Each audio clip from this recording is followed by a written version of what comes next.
Hobika's in studio now. Good morning. How are you? Good morning. Good, and you?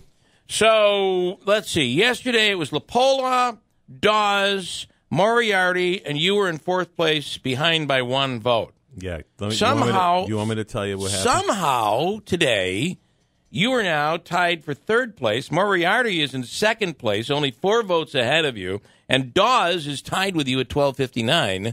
These are official numbers as of right now, right? They're official numbers. Okay. Based on the recount. So, I went to bed on Tuesday night down 1, and so we were going to do the recount in the morning. So they do it at 10 o'clock. So I went, and when you do a recount, a lot of people don't know what happens. So number one, they're counting ballots to match votes. Number 2, they have a tape that comes out of the voting machine. Then you have what do they use the lever machines, or are they using the new system? The new ones. Okay. So there's a tape that comes out of the machine. So you look at those and you match them against the tally sheet, and then they look at the absentee ballots, make sure that they're okay, because in their particular election. Under state law, your absentee ballot was supposed to be there by 5 o'clock on election day, and I'll get to that in a minute because it's going to be a little bit different this year. So you check the ballots, make sure everything's cool, and they count the numbers. Then they have affidavit voting because how you were talking about the lists and things like that. Right, so people will come in. So they have to sign an affidavit if they're not on the list. Yeah, I think it's unregistered, but within the city and live in the city. That's the other 30 confusion days. over. You don't have to be a registered voter to vote in a school board election. Well, okay. So anyway,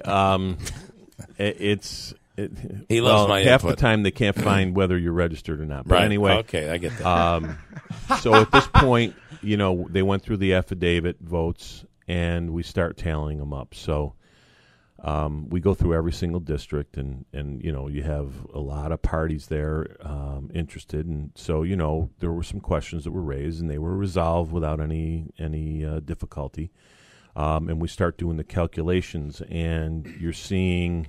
They count the affidavit votes on the day after. They don't count them at the time of the tally. So we're going through, and I'm watching my totals. There was in one of the districts, there was a 6-vote differential in the positive for me.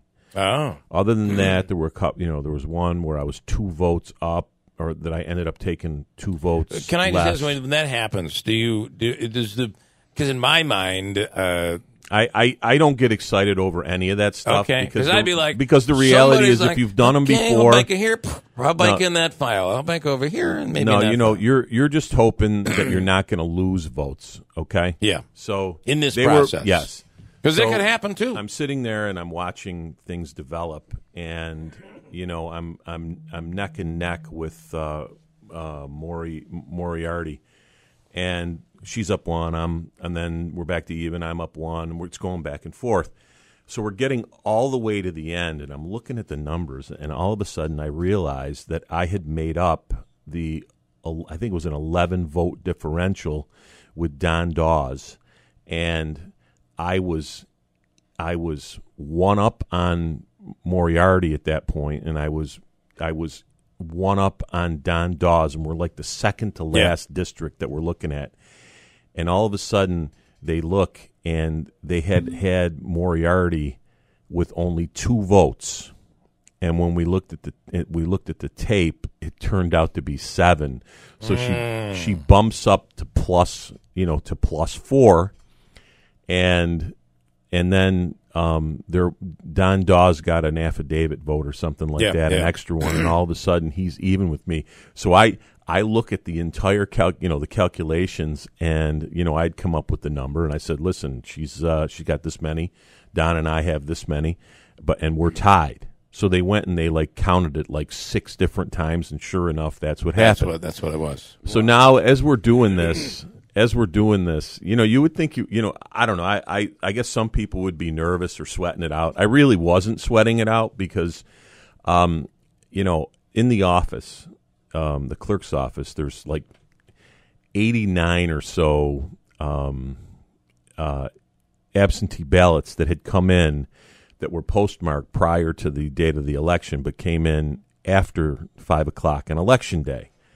So they're saying, all right, look, we're going to open those ballots and we're going to count them up, but they're not going to be counting or part of the tally. They're not going to count towards the election. Yeah. So I say, you can't open up those ballots unless you're going to count them, and I think you should count them because they need to be part of this election. Because what happened was when they sent out all the absentee ballots, when there were 4 candidates on the absentee ballots, then you had the court case, which ordered that there be 6 candidates on the ballot.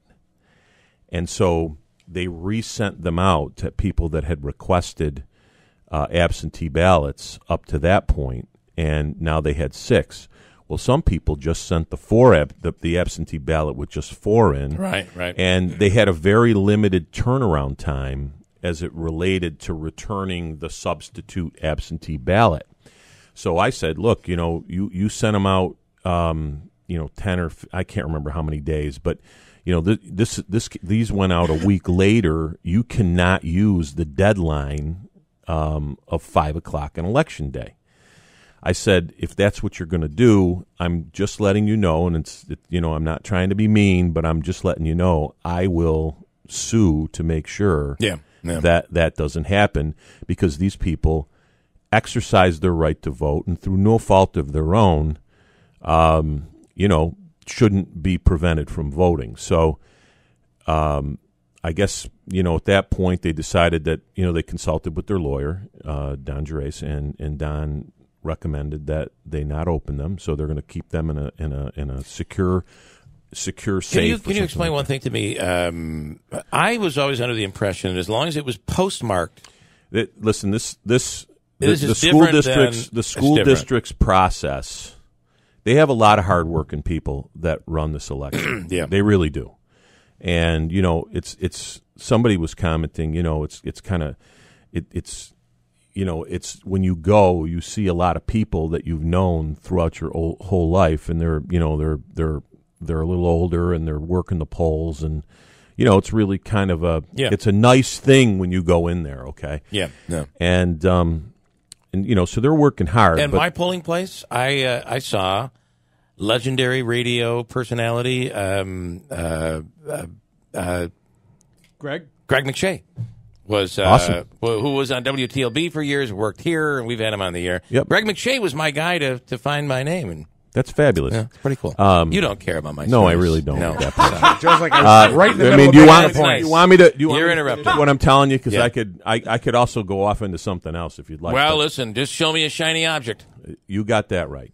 So anyway, they do a lot of hard work, but the problem is that the way the district has run their elections, it's kind of between election law and education law, and it needs to be cleaned up. And from my perspective, if in fact I get an opportunity to sit on the board, one of the things that I want to do is address the protocol and the procedure and the process, because I don't think that the board members themselves should be making decisions with regard to the electoral process. Yeah. Because, they wanted to certify the election and put Don Dawes and I in a runoff, which is going to cost the district another $20,000 to run. Okay, that costs that much to. I would assume so, with all the people you have to pay and everything, Right. You're renting the machines, and then you got to have all the publications. I mean, it's going to be When you have ballots that people legitimately voted through an absentee ballot, they're already sitting there. That could vary. Now, obviously, if it comes down to a tie after the absentee, I don't have a problem. Listen, Anything's whether I lose or win, obviously I'd be disappointed. But the reality is, I've never seen. I've been involved in elections since I was 12 years old, stuffing envelopes for my dad when he ran for school board. Okay, and obviously as the Republican chairman, I've been involved in a lot of elections. I have never seen the level of dirty tricks and craziness that has gone on in this particular election. You know, when you're sitting there and one of the candidates, 42 of his signs get removed. I had a 4x8 sign in North Utica on Herkimer Road at a location that a friend of mine. It was knocked down and carted away. They took the wood. They took the wood. Okay.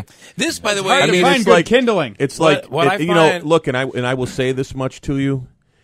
I'm assuming that it basically was attributable to one of the candidates that was in the race, because everybody else seemed to be pretty collegial. So, and I'm not going to get into it. I'm not getting into it. So you're but the saying reality that is, without getting into it, well, you just stepped in a no, little. I didn't step into here. it. I'm just saying that. But so you think there's one candidate that? So of the 5 candidates, This is tomorrow's question. Is by it- the way. were there Who is the 5 candidate? there are 5 candidates. You're saying that 4 of them, their signs were damaged. One wasn't. Well, I don't know about the rest of them. I just know that my signs were removed. I know that another person's. There were several candidate signs that were removed. That's Okay. all I'm saying. All right. And the reality all of is this for a position that that doesn't pay. And I have to tell you, I have no idea what the fall is going to look like if a Board of Education race Yeah, if is we're at looking this like point, this. This is just what's the assembly? What's This is the just- think about what the congressional race is going to be like? and I've talked about this on the air before, and I have. The reality is, if I think you should be talking about issues, and I think you should be talking about qualifications and experience, and those are the things that really should matter when you're considering What did I tell a you? candidate. And not all the shiny objects and all the other BS that goes on, because the fact of the matter is, it diverts. I from- don't think we vote. We don't vote, and yet we've had this conversation. I mean, clearly, I did your commercials, and I said people don't vote. Some will on qualifications. On boy, this person's going to make a great. They vote on. There's an emotional connection, and that's it. And in some cases, it's well, I know this person. I'm friends with. Take all that aside. I don't have any problem with. But any you of that, do but- have a pretty extensive resume that I think that I actually said you got to back off you, on it. You told me that I shouldn't focus on it. I did. Which I thought, wow. I've done all these things. You have all this experience. Oh, you educated people. Yes. But so anyway, let me Make get me back to sick. it. So now we're in a situation where we're going to be counting the votes after the 22nd, because the judge issued a ruling that said that the district is to do nothing with regard to the absentee ballots until after the 22nd. Now, you're not going to be able to, let's say you missed the vote, you're not going to be able to go down to the district and say, I missed the vote on Tuesday. Can I have an absentee ballot? I want to vote. Now, you had already had to have requested one. So, and so they were enjoined by the judge from certifying the election results, whether or not they liked it or not. And so that's going to be... Is that the 25th? The 23rd. 23rd. It's the 22nd. They have to be received, I guess, by the 22nd by the district, and then on the 23rd. So they I'm will assuming. accept. They are now going to accept absentee ballots that come in and are postmarked by Election Day. No, I don't know about the postmarking thing, man. I just know that if they As get long as there they by come in, okay, if they that's get there by the interesting. 22nd, then Okay. they're going to be counted. So, Right. I think that would be a much better way to handle it than having to go into A special election, yeah. Can I bring up? I just want to bring up one thing, if I could. And you yesterday, I gave you time yesterday because it was frustrating, and at that point you thought you'd lost by a vote, and you said, I don't care. It doesn't matter to me. I really don't care. To me, there was frustration in you. It's like, listen, at this point, I don't care anymore. Whatever. It doesn't mean anything Well, to I me. mean, obviously... But it does, because I can see it in you. It does matter. Well, look, I'd like to win, okay? I would like to win. I think that, I'm, significantly qualified. My focus is on procedure, protocol, process, open government. Every time I come in here, it doesn't even matter whether I'm running for office. That is what I talk about. Yeah. Half the time you try to engage me in issues, and I don't want to talk about the issue. I want to talk about the process behind the issue. So I like shiny things. Well, I understand that. And you see, I guess that may be foreign to some people. Somebody said to me yesterday, Hobika's tight with the mayor. He's trying to get in so that he can let City Hall run the school board. Can you answer that? What?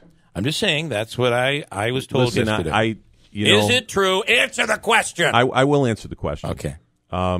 Number one, the mayor was close with my father. They had a great relationship. I respect the mayor for really being kind to my father, especially at the end when he wasn't doing well. I know that it affected him.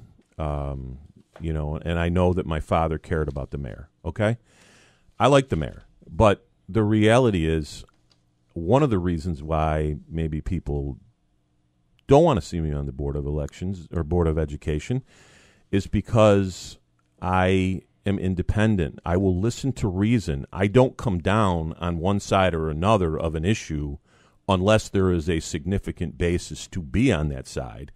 On the other side, I'm not intractable or anything else. I can be convinced. You just have to give me a good reason to change my position. And I have changed my position on any number of things. So people that think that somehow I'm going to be the tool of somebody else, I mean, have you met me? I'm just not that way. And I give people a fair shake. I believe in open government.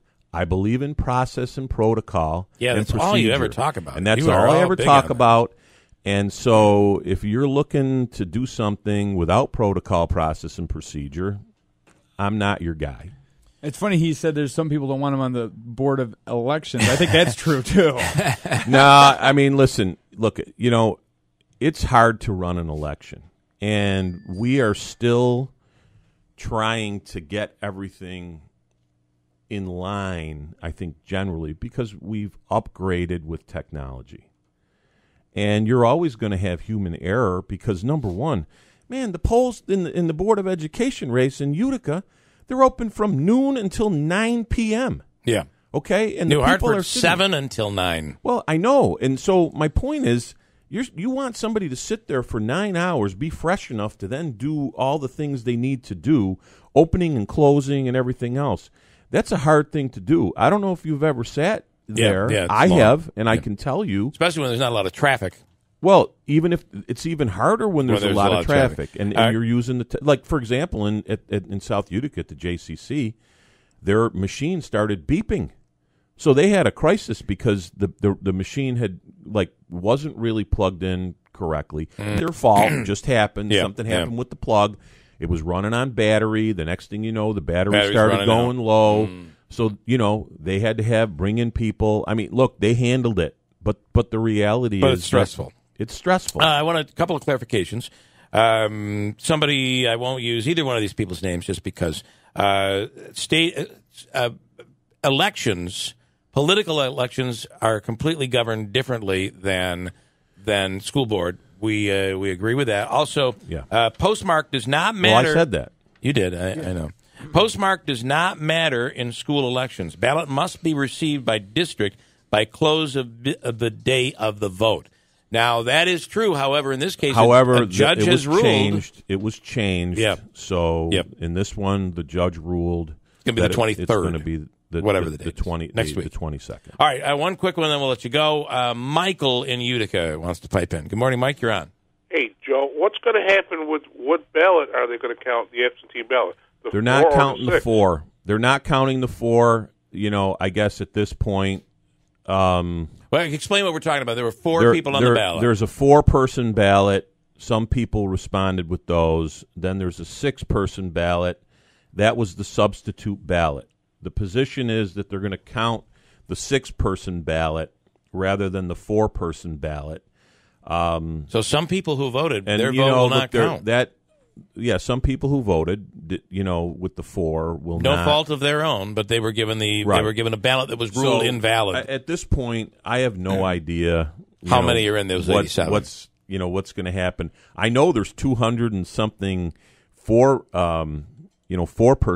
candidate ballots out there that I'd love to see counted, but but I don't think it's going to happen. That's another court challenge. Well, I don't want. Look, I would prefer to stay. I would prefer to stay out of there, if it's at all possible. I like it when I'd like the election to be resolved by the voters. I can certainly understand, the idea that you'd want to challenge the 4 versus the 6, but at the end, you'd have to have a whole new election. I don't know what honestly a mess would happen at this point. So if you don't understand it, at one point it was determined that 2 of the candidates were not eligible to be running. So they put out the absentee ballots with 4 candidates. Then it was later ruled by a judge that no, they can be on. So then they're shipping out ballots so some people had it with 4 that were invalid. And they sent them in. Right, and they voted. And their votes won't count. And we had spoken to a lot of them. And some of the people were saying, listen, I voted already. I'm sticking with that. I'm not sending the new one in. And look, I want, if the judge hadn't made the ruling to include the absentees, I already had, my lawyers working on, something to try to make that happen. So, I at some point I'd like to get back to maybe the practice of law. You're not going to have a law firm rather than spending this, because we're already 3 days in, and it's starting to get difficult. Mike, thanks for the call. I appreciate it. Thank you. And Joe, this was one of the more personal. Normally, you come in and you're attacking me, and it's extremely insulting. You're just insulting, and it's sickening, to be honest. But today, this was you from the heart, I think, and I appreciate that. I normally don't get it. So thank you for that, Joe. I'm just telling you. Normally, thank you for the backhanded compliment. Normally, I didn't know you had a heart, Joe. Normally, it's from the heartless. Thank you for the backhanded compliment, Bill. I appreciate that. Okay. You know what? I think you're Joe. smart, too. I swear to God. Okay. Thanks, Joe. I'll let you get the last little I dig usually in. do, don't Yeah. I? I swear to God, he said. If I let you, you do. No, yes. I know that. I'm just All right, Joe, thank you. We appreciate it.